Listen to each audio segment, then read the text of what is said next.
Hello students, now let us study about the next concept, that is the motion of the charged particle in the combined electric as well as the magnetic field. Okay, one charged particle it is moving under the both electric field as well as the magnetic field. Then what happens?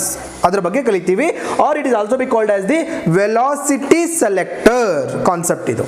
Okay, so ಏನಾಗ್ತದೆ ಇಲ್ಲಿ? Okay, now let us consider a charged particle. Let us consider a positively charged particle which is moving in the external magnetic field B and the electric field E with the velocity V. Then it will experiences both magnetic field, both magnetic force as well as the electric force. Eradu experience ಆಗ್ತದೆ. Okay, ಅದನ್ನು ನಾವು ಬರೆಯೋಣ. Let us consider a particle of charge Q, ಅಥವಾ a charged particle, okay, having the charge Q, which is moving in both electric and magnetic field E and B with velocity with velocity V. Okay, then force, then it will experience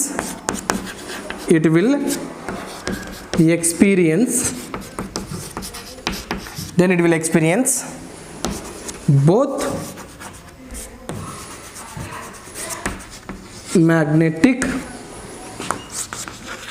force and electric force.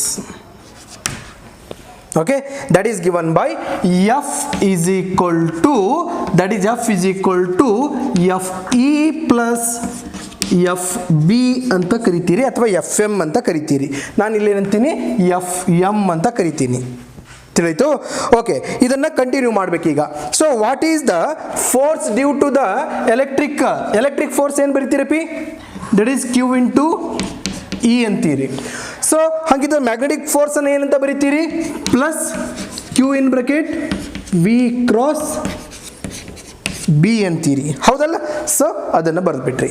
ನಾವು it is equal to ಏನಾಯ್ತು? Q in bracket E plus V cross B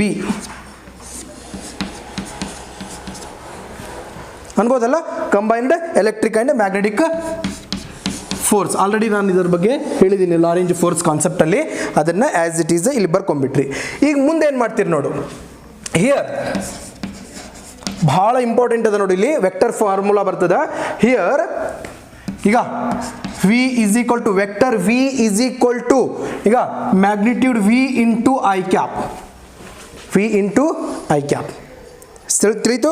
okay, next E is equal to ಏನಾಗ್ತದೆ ನೋಡು, E is equal to E into J cap, ಹಂಗೇನೆ B is equal to ಏನಾಗ್ತದೆ ನೋಡಪ್ಪಿ, B into S, it is K cap. ಇದನ್ನು ಇದ್ರೊಳಗೆ ತುಂಬೋನು ಏನಾಗ್ತದೆ?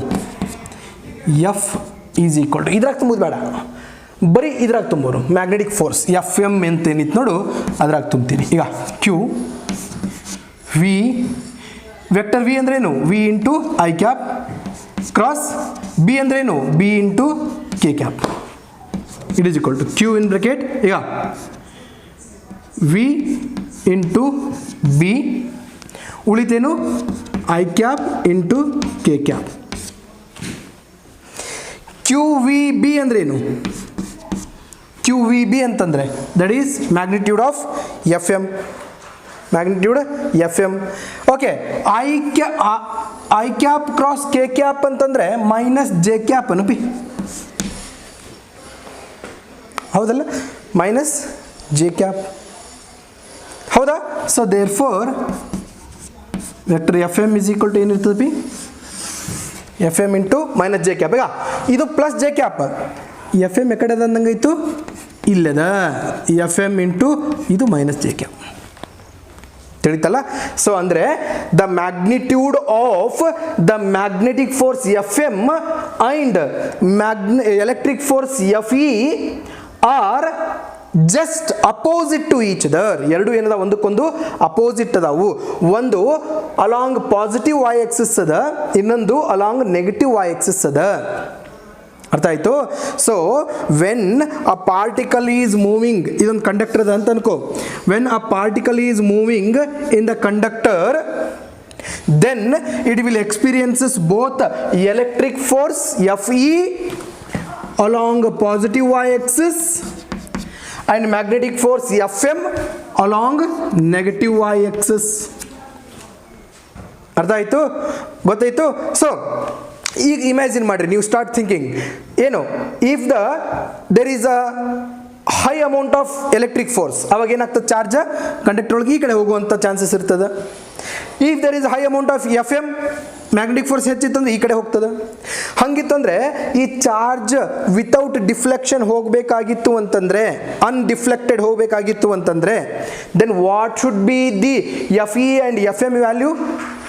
S, that is F E should be equal to F M. ಅರ್ಥ ಆಯ್ತಾ? So that is the magnetic force Fm and electric force Fe are just opposite to each other.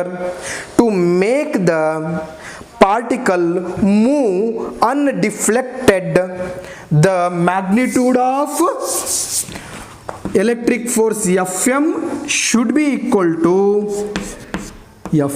magnitude of magnetic force Fm should be equal to Fe. F M ಅನ್ನು ಏನಂತ ಬರ್ತಿದ್ರಿ? Q V B ಅಂತ ಬರ್ತಿದ್ರಿ.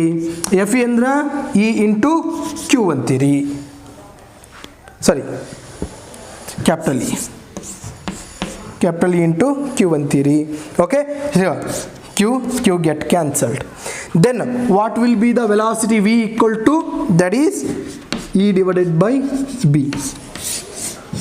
ಅಂದರೆ ಇಲ್ಲಿ velocity selector ಅಂತ ಯಾಕೆ ಬಂತು ಅನ್ನೋದು ಹೇಳ್ತೀನಿ. When a particle is moving under the both electric and magnetic fields, to make the particle move undeflected, its velocity should be equal to the ratio of the electric field E and the magnetic field B. You know, whenever a particle is moving in the both electric as well as the magnetic fields, then to make the particle move undeflected, its velocity should be maintained, which is equal to the ratio of its electric field and the magnetic fields. Artha aitu? So this concept is called as the velocity selector. This velocity selector is first time given by the J.J. Thomson. J.J. Thomson ಕೊಡ್ತಾನ ಎಷ್ಟರಲ್ಲಿ? 1897ರಲ್ಲಿ, in the year 1897. ಅರ್ಥ ಆಯ್ತಾ? Okay, so ಎದಕ್ಕೆ use ಆಗ್ತದ velocity selector ಅನ್ನುವಂಥದ್ದು? So ಇಲ್ಲೊಂದು ಬರ್ತೈತಿ, mass spectrometer ಅಂತ ಬರ್ತದೆ. Mass spectrometer, velocity selector concept is used in the mass spectrometer. Mass spectrometer okay, mass spectrometer ಅನ್ನುವಂತಹ ಒಂದು ಡಿವೈಸ್ ಅಲ್ಲಿ ಇದನ್ನು ಯೂಸ್ ಮಾಡ್ತಾರೆ. ಎದಕ್ಕೆ ಯೂಸ್ ಆಗ್ತದೆ this mass spectrometer? It is use to separate the charged particles, especially the ions, based on their E by M ratio, charge to mass ratio. Based on charge to mass ratio ಚಾರ್ಜ್ಗಳನ್ನು separate ಮಾಡಲಿಕ್ಕೆ mass spectrometer ಅನ್ನು use ಮಾಡ್ತಾರೆ. It is invented by J.J. Thomson in the year 1897. Okay, so this completes the velocity selector. If you have any doubts, then you should ask it now. Okay.